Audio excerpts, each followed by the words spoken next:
Hello and السلام علیکم۔ آج جو واقعہ میں آپ کو بتانے جا رہی ہوں وہ ہے واقعہ کربلا۔ تو اس کے پس منظر کی طرف بڑھتے ہیں۔ واقعہ کربلا شہادت جہری کا سبب یہ ہوا کہ جب یزید بادشاہ بنا اور اس نے اقتدار سنبھال لیا اور یہ رجب سن 60 ہجری میں دمشق میں حکمران بنا۔ اس نے اپنے زیر حکومت تمام علاقوں میں بیعت لینے کی غرض سے احکامات جاری کیے۔ اس نے اسی غرض سے مدینہ منورہ کے گورنر ولید بن عقبہ کو بھی حکم نامہ جاری کیا کہ حضرت امام حسین رضی اللہ عنہ سے بھی بیعت لی جائے۔ چنانچہ حضرت امام حسین رضی اللہ عنہ نے بیعت کرنے سے انکار کر دیا، کیونکہ وہ یزید فاسق، شرابی اور ظلم کرنے والا تھا اور وہ یہ بات جانتے تھے۔ مورخین لکھتے ہیں کہ جب 560 میں حضرت امیر معاویہ رضی اللہ عنہ کا وصال ہوا تو یزید ان کے وصال کے بعد تخت نشین ہوا۔ اہل شام نے یزید کی بیعت میں جلدی کی اور یوں اہل شام کی بیعت کے بعد یزید اب دیگر علاقوں کی جانب متوجہ ہوا اور اس نے وہاں کے گورنروں کو مکتوب لکھے، یعنی خط لکھے، جس میں انہیں کہا گیا کہ وہ لوگوں سے اس کی عمارت پر بیعت لیں۔ تو وہ سب کو کہہ رہا تھا کہ بیعت لیں، یزید کہتا کہ ہماری بیعت کرو سب۔ گورنر مدینہ ولید کے نام یزید کا خونی خط۔ حضرت امام حسین، حضرت عبداللہ بن عمر اور حضرت عبداللہ بن زبیر رضی اللہ عنہ سے میرے حق میں بیعت لو۔ اور یزید نے یہ کہا، جب تک وہ میری بیعت نہ لیں ہرگز انہیں مت چھوڑنا۔ یزید نے شام کے گورنروں کو مکتوب لکھنے شروع کیے تاکہ وہ لوگوں سے اس کی عمارت پر بیعت لیں۔ دعوت فکر۔ یہاں قابل توجہ نکتہ یہ ہے کہ ولید اور مروان کی سوچ میں کتنا فرق ہے۔ ولید دل و جان سے آل نبی اولاد علی کی قدر کر رہا ہے اور مروان یزید کی خوشی کی خاطر حکومت وقت کو خوش کرنے کے لیے آل نبی کو قتل کرنے کا نعوذ باللہ مشورہ دے رہا ہے، حالانکہ دونوں کا تعلق ایک ہی قبیلے سے ہے۔ روانگی۔ حضرت عبداللہ بن زبیر رضی اللہ عنہ نے حضرت سیدنا امام حسن رضی اللہ عنہ سے کہا، یہ وقت ولید کے بیٹھنے کا نہیں ہے، اس وقت بلانے کا سبب کیا ہو سکتا ہے؟ حضرت سیدنا امام حسین رضی اللہ عنہ نے فرمایا، میرا گمان ہے کہ حضرت امیر معاویہ رضی اللہ عنہ کا وصال ہو چکا ہے اور ہمیں اس وقت بیعت کے لیے کہا جا رہا ہے، اور ابھی لوگوں میں حضرت امیر معاویہ رضی اللہ عنہ کی موت کا کسی کو علم بھی نہیں، چنانچہ اس سے پہلے کہ یہ بات مشہور ہو ہمیں بیعت کے لیے آمادہ کیا جا رہا ہے۔ حضرت عبداللہ بن زبیر رضی اللہ عنہ نے کہا، میرا بھی یہی خیال ہے، لہٰذا اب ہمارا آئندہ کا لائحہ عمل کیا ہونا چاہیے؟ حضرت سیدنا امام حسین رضی اللہ عنہ نے فرمایا، میں ابھی اپنے خاندان کے لوگوں کو اکٹھا کرتا ہوں اور ان کو ساتھ چلنے کا کہتا ہوں۔ ان لوگوں کو ہم دروازے پر کھڑا کریں گے اور میں اندر جاؤں گا۔ حضرت عبداللہ بن زبیر رضی اللہ عنہ نے کہا، مجھے آپ رضی اللہ عنہ کی جان کا خطرہ ہے۔ حضرت سیدنا امام حسین رضی اللہ عنہ نے فرمایا، میں سوچ سمجھ کر جاؤں گا۔ حضرت سیدنا امام حسین رضی اللہ عنہ ولید بن عتبہ کے گھر کے اندر تشریف لے گئے۔ ولید بن عتبہ اور مروان ابن الحکم ساتھ ساتھ بیٹھے ہوئے تھے۔ آپ رضی اللہ عنہ نے ان دونوں کو بیٹھے دیکھا تو فرمایا، صلح جھگڑے سے بہتر ہے اور اتفاق بڑی عمدہ چیز ہے۔ اللہ عز و جل تم دونوں کے مابین تعلقات کو بہتر بنائے۔ ان دونوں نے حضرت سیدنا امام حسین رضی اللہ عنہ کی بات کا کوئی جواب نہ دیا۔ آپ رضی اللہ عنہ بیٹھ گئے تو ولید بن عتبہ نے یزید کا خط پڑھ کر سنایا اور کہا، امیر معاویہ رضی اللہ عنہ کا انتقال ہو گیا ہے۔ حضرت سیدنا امام حسین رضی اللہ عنہ نے سنا تو فرمایا، ہم اللہ عز و جل کے لیے ہیں اور ہمیں اللہ ہی عز و جل کی طرف لوٹ کر جانا ہے۔ اللہ عز و جل تمہیں اس مصیبت میں صبر کی نعمت عطا فرمائے۔ یزید بن معاویہ ایسا بندہ ہے جو اللہ تعالیٰ کا نافرمان ہے، شراب کا عادی ہے، ظالم ہے، قاتل ہے۔ ہم جیسے پاک لوگوں کو یہ بات نہیں اچھی لگتی، اس جیسے دن کے باغی کی بیعت کریں۔ حضرت امام حسین علیہ السلام جانتے تھے یزید کی بیعت کا انکار کرنے سے حکومت سے ٹکر ہو جائے گی، یزید میرا مخالف ہو جائے گا، میرا مدینہ میں رہنا دشوار ہو جائے گا، میں وطن سے بے وطن ہو جاؤں گا، میں کربلا کے میدان میں بھوکا پیاسا شہید ہو جاؤں گا۔ یہ تمام باتیں امام حسین رضی اللہ عنہ اللہ کی اطاعت سے جانتے تھے، کیونکہ وہ ولیوں کے سلطان کے بیٹے تھے، حضور نبی اکرم صلی اللہ علیہ وآلہ وسلم کی گودی میں کھیلنے والے تھے، سرکار صلی اللہ علیہ وسلم کا نوری لب چوسنے والے تھے۔ بھلا پتہ کیوں نہ ہوتا۔ امام حسین رضی اللہ عنہ نے اتنے دکھ، اتنی تکلیف، اتنے صدمے برداشت کیے، مگر آقا حسین رضی اللہ عنہ نے کبھی گلہ نہیں کیا، صرف اور صرف دین اسلام کی خاطر اور اللہ اور رسول صلی اللہ علیہ وآلہ وسلم کی رضا کی خاطر۔ معراج رسول اور معراج حسین۔ حضرت امام حسین رضی اللہ عنہ یزید کی بیعت سے انکار کر کے ولید کے دربار سے نکلے تو رجب شریف کا مہینہ تھا، چاند کی 27 تاریخ تھی، 60 ہجری کا سال چل رہا تھا۔ حضرات، یہ وہی مہینہ ہے جس مہینے میں امام حسین رضی اللہ عنہ کا نانا معراج کرنے کے لیے آسمانوں کی بلندیوں کو عبور کر کے لامکاں تک پہنچے تھے، مگر افسوس اسی مہینے میں حسین پاک رضی اللہ عنہ کو نانے کا مدینہ چھوڑنا پڑا۔ میرا نبی صلی اللہ علیہ وسلم بھی معراج پر گیا تھا، آقا حسین رضی اللہ عنہ بھی معراج پر جا رہے تھے۔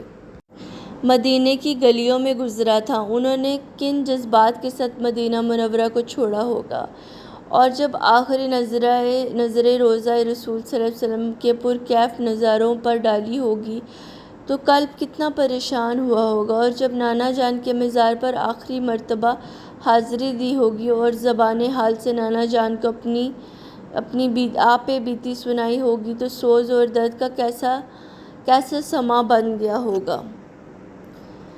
امام علی مقام کیوں گئے؟ مصیبت سے پنجہ لڑانے کی خاطر، جفاؤں کا ہر تیر کھانے کی خاطر، شہادت کا گلشن سجانے کی خاطر، شہید ہو کے قرآن سنانے کی خاطر، مدینے سے نکلا نبی صلی اللہ علیہ وآلہ وسلم کا نواسا، نبی صلی اللہ علیہ وسلم کی شریعت بچانے کی خاطر۔ فرشتوں کی بارگاہ حسین میں حاضری۔ ملابہ کر مجلسی جلا العیون میں لکھتے ہیں کہ جب امام حسین رضی اللہ عنہ مدینہ پاک چھوڑنے لگے تو آسمانوں سے فرشتے بھی آپ کی خدمت میں حاضر ہوئے۔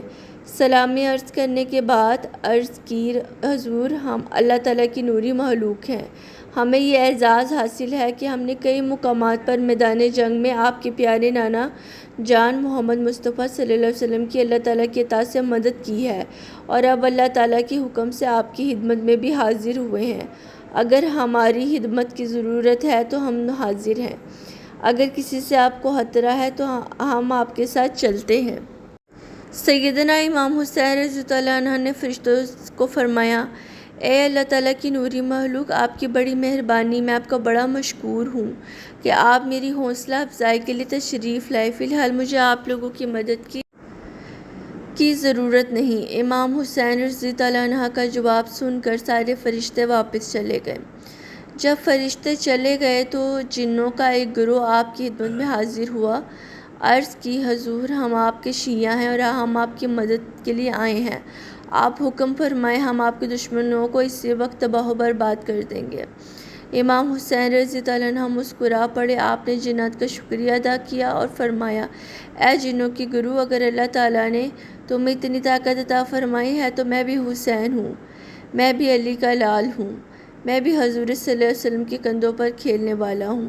اللہ تعالیٰ نے مجھے بھی بڑی طاقت اور قوت عطا فرمائی ہے، میں بھی دعا کر کے اپنے دشمنوں کو تباہ و برباد کر سکتا ہوں، لیکن بدعا کرنی نہیں۔ جنہوں نے عرض کی، حضور، وجہ کیا؟ فرمایا، میں بتانا چاہتا ہوں کہ یزید کے ظلم کی انتہا کتنی ہے اور حسین رضی اللہ عنہ کے صبر کی معراج کتنی ہے۔ خواب میں دیدار رسول صلی اللہ علیہ وآلہ وسلم۔ امام حسین رضی اللہ عنہ کے مدینے کو چھوڑنے کا غم کون جان سکتا تھا؟ یا نانا جان سکتے تھے یا نواسا جان سکتا تھا؟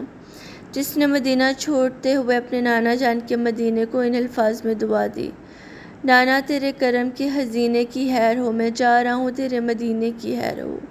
عرض کیا کیوں جا رہا ہے؟ اگرچہ مدینہ چھوڑنے کے الفاظ سن کر ہی کلیجہ منہ کو آتا ہے، مگر پھر بھی جا رہا ہوں تو صرف اسی لیے مجھے جانا پڑے گا، عظمت اسلام کی خاطر، نبی کے دین کی خاطر، خدا کے نام کی خاطر۔ سیدہ زینب کے گزارشات روضہ رسول پر۔ سیدہ زینب رضی اللہ عنہا نے عرض کی، پیارے نانا جان، میری طرف بھی نگاہ رحمت فرمائیے، میں بھی فاطمہ کی بیٹی ہوں، میں بھی علی کے لحد کا جگر ہوں، میں بھی آپ کی گودی میں کھیلنے والی زینب ہوں۔ نانا جان، میں بھی مدینہ چھوڑ کر ویر حسین رضی اللہ عنہ کے ساتھ دینے کربلا کی طرف جا رہی ہوں۔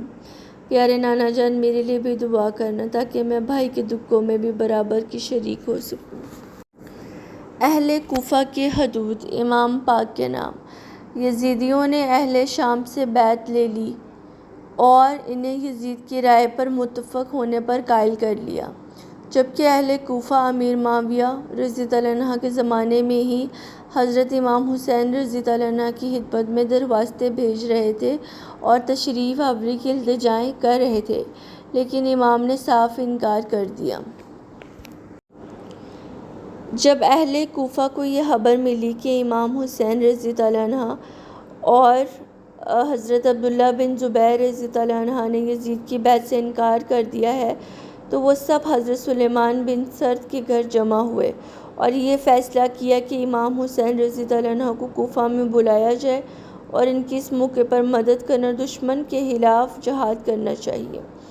اگر تم اپنی کمزوری سے نہیں ڈرتے تو پھر ان کو بلا لو، اگر تم کمزور ہو تو پھر ہوا مہوا ان کو مصیبت میں نہ ڈالنا۔ اس پر اہل کوفہ نے متفقہ فیصلہ کر لیا۔ حضرت امام حسین رضی اللہ عنہ کو یزید کی نااہلی کا علم بھی تھا اور کوفہ والوں کے مزاجی اور جفاکاری سے بھی وہ خوب واقف تھے۔ اہل کوفہ کے گزشتہ حالات بھی ان کے پیش نظر تھے۔ جس طرح انہوں نے آپ کے ابا حضور سے بے وفائی کی تھی، انہیں غربت، پردیس کی حالت میں شہادت کے انجام تک پہنچایا تھا، ابا حضور یعنی مولا علی علیہ السلام، اور آپ کے بھائی سیدنا امام حسن رضی اللہ عنہ سے کیے ہوئے عہد و پیمان پر کوفہ والے پورے نہ اترے تھے۔ بہرحال یہ مسئلہ ایسا تھا کہ جس کے حل کے لیے امام حسین رضی اللہ عنہ کو کوفیوں کی دعوت پر لبیک کہنا پڑا۔ اہل مکہ کے شرفاء آپ کی اس رائے سے متفق نہ تھے، مگر امام حسین رضی اللہ عنہ کے پاس کوفیوں کی گزارش کو رد کرنے کی کوئی شرعی جواز نہیں تھی۔ چنانچہ آپ نے یہ فیصلہ کیا کہ پہلے حضرت مسلم بن عقیل رضی اللہ عنہ کو کوفہ میں بھیجا جائے تاکہ حضرت مسلم بن عقیل حالات کا جائزہ لے کر بتائیں کہ کوفہ والوں کا کیا ارادہ ہے، ان کے عہد میں کس حد تک وفا ہے۔ حضرت مسلم بن عقیل رضی اللہ عنہ جب اپنے ساتھیوں سمیت کوفہ پہنچے تو کوفہ والوں نے آپ کی تشریف آوری پر محبتوں اور عقیدتوں کے پھول نچھاور کیے، آپ کا شاندار استقبال کیا۔ حضرت سیدنا مسلم بن عقیل رضی اللہ عنہ مختار بن عبیدہ کے گھر قیام پذیر تھے۔ جب ابن زیاد کوفہ میں آیا تو اس روز آپ کے جسم میں درد تھا، اس لیے آپ نماز کے لیے نہ جا سکے۔ جب ظہر کی نماز کا وقت ہوا تو آپ مسجد گئے۔ اذان و اقامت کے بعد جب آپ نے تنہا نماز ادا فرمائی تو وہاں موجود ایک لڑکے سے وجہ دریافت کی کہ کوئی بھی شخص نماز میں شریک کیوں نہیں ہوا۔ اس لڑکے نے بتایا کہ کوفہ والوں نے امام حسین رضی اللہ عنہ کی بیعت توڑ دی ہے اور یزید کی بیعت کر لی ہے۔ دوپہر کی تپتی دھوپ میں کوفے کا مہمان سڑک پر چل رہا ہے، ذرا تصور کیجیے کہ وہ منظر کیسا ہوگا۔ قافلہ حسینی میں شامل افراد۔ قافلہ حسینی جب مکہ مکرمہ کی فضاؤں کو الوداع کہتے ہوئے کوفہ کی جانب رواں ہوا تو اس نورانی قافلے میں شامل افراد درج ذیل تھے۔ امام حسین رضی اللہ عنہ کے 2 ازواج کے علاوہ آپ رضی اللہ عنہ کے بچے، امام حسن رضی اللہ عنہ کے 4 بیٹے، حضرت علی المرتضیٰ رضی اللہ عنہ کے دیگر فرزند اور آپ رضی اللہ عنہ کے بھائی، حضرت عقیل رضی اللہ عنہ کے بچے اور ان کے دیگر بھائی اور بہن، امام علی مقام رضی اللہ عنہ کی بہن حضرت سیدہ جواب حسین علیہ السلام۔ سیدنا امام حسین رضی اللہ عنہ نے فرزدق کی باتیں سن کر فرمایا کہ اللہ عز و جل جو چاہتا ہے کرتا ہے، بے شک ہر امر اسی کے ہاتھ میں ہے۔ اللہ عز و جل کی شان ہر روز جدا ہوتی ہے۔ اگر اللہ کا امر وہی ہے جو ہماری خواہش ہے تو ہم اللہ کا شکر ادا کریں، اور اگر اللہ کا فیصلہ ہماری خواہش کے خلاف ہے تو تقویٰ اور نیک نیتی کا اجر تو ضرور ملے گا۔ حضرت علی اکبر رضی اللہ عنہ ہیما سے رخصت ہو کر میدان کارزار کی طرف تشریف لائے تو گویا جنگ کے مطلع میں ایک آفتاب چمکا۔ مشکین کی کاکل کی خوشبو سے میدان مہک اٹھا، یعنی مشک کی خوشبو ہر طرف سے آ رہی تھی۔ سب نے پوچھا، یہ کون ہے جس کی تجلی نگاہوں کو حیران کر رہی ہے؟ یہ ہیں شہزادہ علی اکبر۔ پیاس کی شدت۔ دھوپ میں جنگ کرتے کرتے اہل بیت کے گلے شاداب کو تشنگی کا غلبہ ہوا۔ غلبہ کی کیا انتہا! 3 دن سے پانی بند ہے، تیز دھوپ ہے، اس میں جاں بازانہ دوڑ دھوپ ہے، گرم ریگستان ہے، لوہے کے ہتھیار جو بدن پر لگے ہوئے ہیں وہ تمازت آفتاب سے آگ ہو رہے ہیں۔ اگر اس وقت ہلکے تر کرنے کے لیے چند قطرے مل جائیں تو فاطمی شیر بد خصلتوں کو پیوندے خاک کر ڈالے۔ شفیق باپ نے جان باز بیٹے کی پیاس دیکھی، مگر پانی کہاں تھا جو اس نشستہ شہادت کو دیا جاتا۔ پھر شہزادہ حسین نے میدان کی طرف رخ کیا، پھر صدا دی، کوئی جان پر کھیلنے والا ہو تو سامنے آئے۔ ابن سعد نے طارق سے کہا کہ افسوس ہے تم پر کہ تم اپنی بہادری کی باتیں کرتے ہو مگر ایک نوجوان کے مقابلے کے لیے نہیں جا رہے۔ وہ پیاسا ہے، خستہ حال ہے اور ماندہ ہو چکا ہے۔ طارق نے کہا، میں اہل بیت کے شہزادے کے مقابلے میں جا کر اپنی آخرت تباہ نہیں کر سکتا۔ مگر ابن سعد نے اس کے موصل کی حکومت کا لالچ دیا اور وعدہ کیا تو وہ بدبخت میدان میں آ پہنچا۔ میدان میں آتے ہی اس نے نیزے کا وار کیا، مگر شہزادہ علیجہ رضی اللہ عنہ نے اس کا نیزہ رد فرما کر سینے پر ایسا نیزہ مارا کہ طارق کی پیٹھ سے نکل گیا اور وہ ایک دم گھوڑے سے گر گیا۔ پھر طارق کا بیٹا عمر بن طارق چلاتا ہوا گھوڑا دوڑا کر شہزادے پر حملہ آور ہوا، مگر آپ نے ایک ہی نیزہ مار کر اس کا کام تمام کر دیا۔ جب حضرت علی اکبر دوبارہ میدان جنگ میں گئے تو لشکر نے یک بارگی چاروں طرف سے گھیر کر حملے کرنا شروع کر دیے۔ آپ بھی حملہ فرماتے رہے اور دشمن ہلاک ہو کر خاک و خون میں لوٹتے رہے، لیکن چاروں طرف سے نیزوں کے زخموں نے تن نپن کو چکنا چور کر دیا تھا۔ آقا حسین کی حضرت زینب کی وصیت۔ حضرت امام رضی اللہ عنہ نے اپنی پیاری اور معصوم بیٹی کو پیار کرتے ہوئے حضرت سیدہ زینب رضی اللہ عنہ کے حوالے کی اور فرمایا، زینب، میری اس بیٹی کا خیال رکھنا اور اس سے میری لاش کے قریب ہرگز نہ لانا اور نہ ہی اسے کبھی یتیم ہونے کا احساس ہونے دینا۔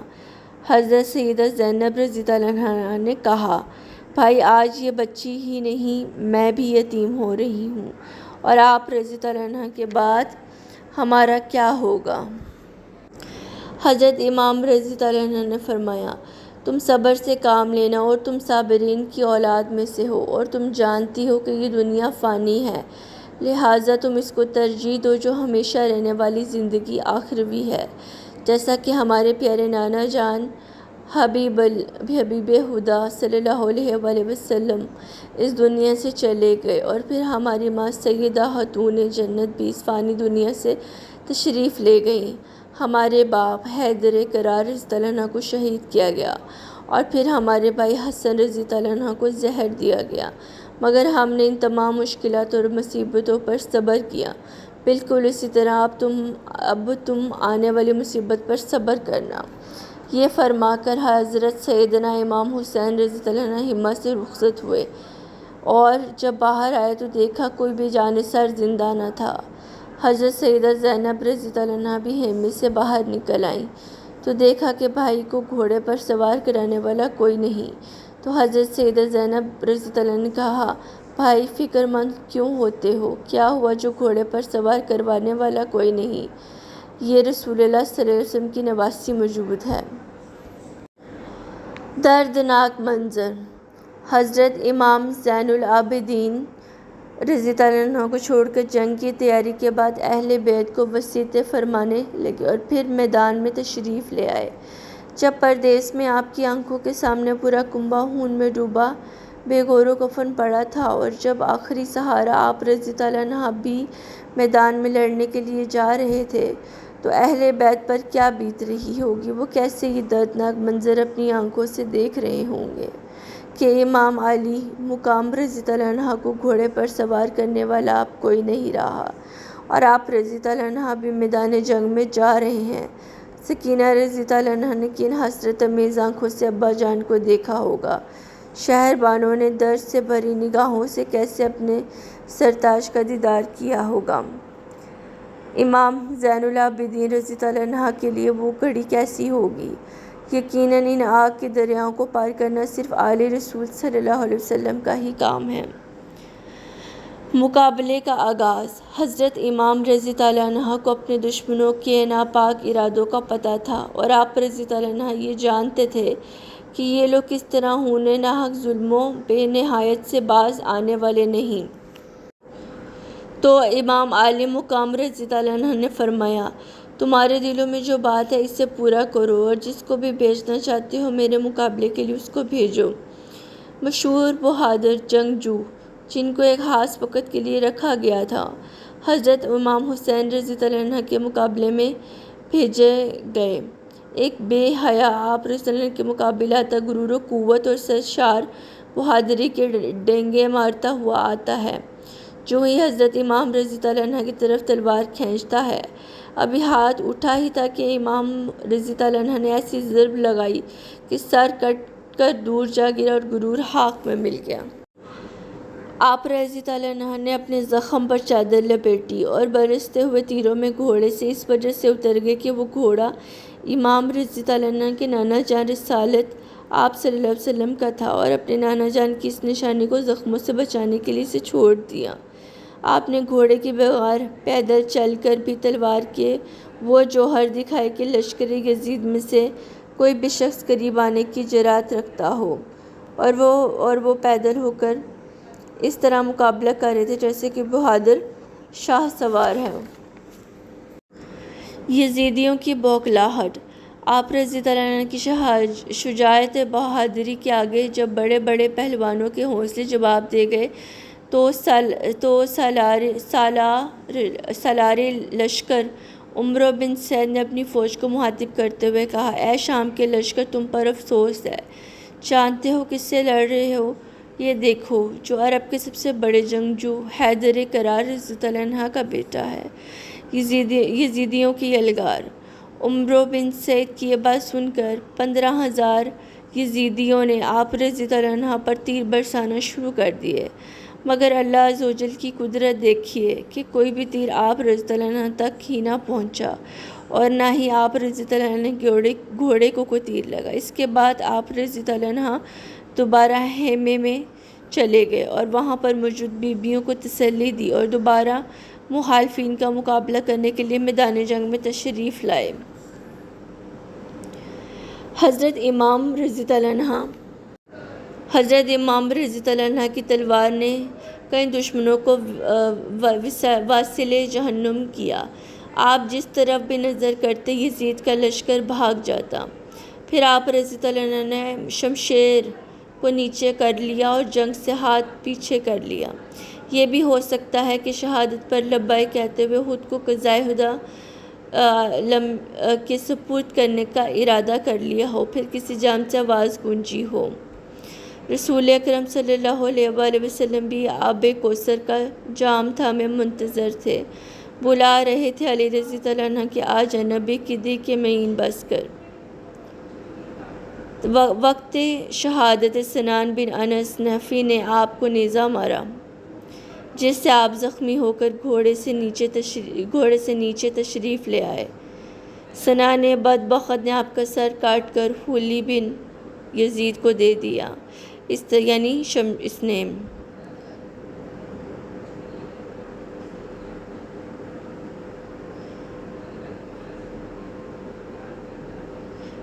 یہ شمشیر نے۔ اس طرح آپ جام شہادت نوش فرما گئے۔ ان اللہ و انا الیہ راجعون۔